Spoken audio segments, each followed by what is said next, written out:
Hi everyone, welcome back to my channel. Now in today's video, I'm going to give you guys a quick update on how coronavirus changes our cell structures.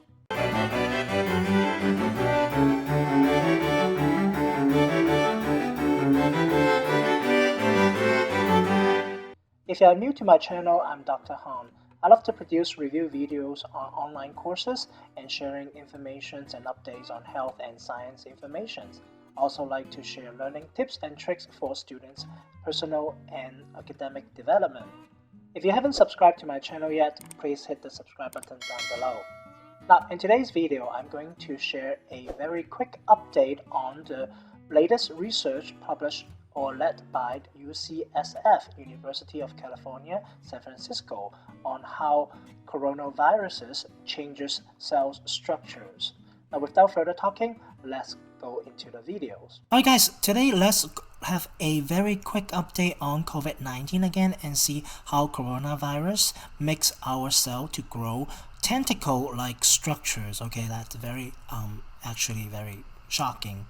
Well, first, again, there's some disclaimer. Now, this video is my opinion and summary from publicly available scientific resources, and I have no intentions to serve as any advice regarding the treatment, prevention and diagnosis of any diseases. And also, if I mention any commercial company in the video, I have no connection, no ties with them at all.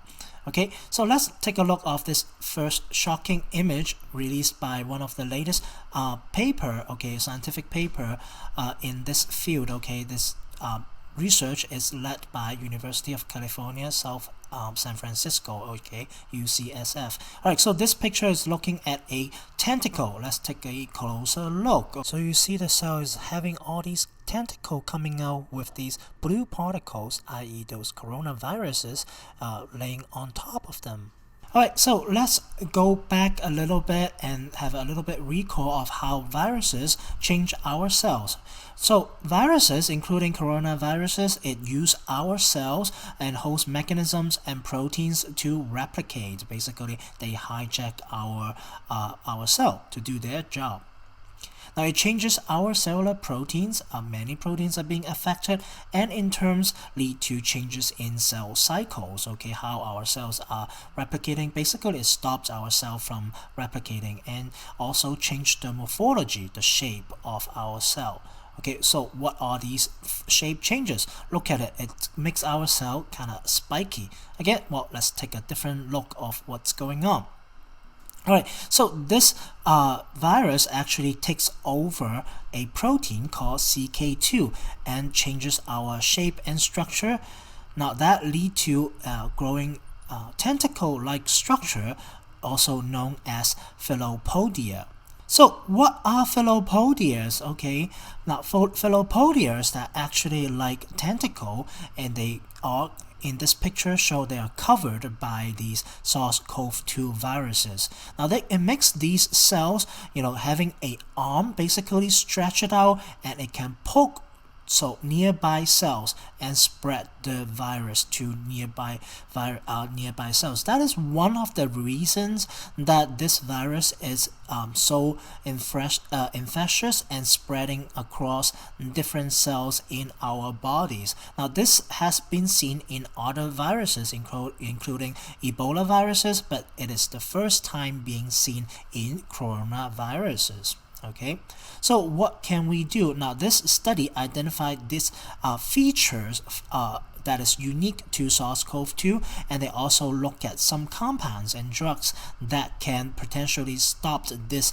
phenomenon. Okay, so there are drugs that are available that can block different kinases, including the CK2 and other activities in those pathways. And this study identified 87 approved drug by the FDA, and also in those 87 includes the approved drug and also compounds that are still in clinical and preclinical stages that have a effect in stopping these kinases activity, and in turn lead to increased cell survival and decreasing the viral load. Right, so a very quick take-home message. What are we going to learn from this is that this SARS-CoV-2 virus is the first coronavirus seen to cause Filopodia in human cells. And it involves altering kinase activities. One of those major one is the CK2 protein.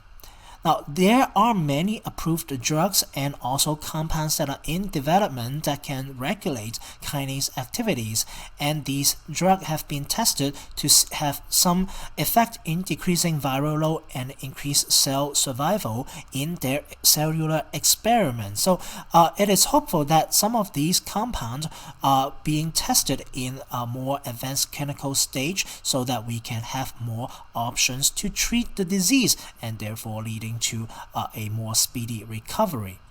Alright, so to learn more, okay, this is the article that I got the information. I put the link down below in the description box. You can go check it out and read it in detail as well.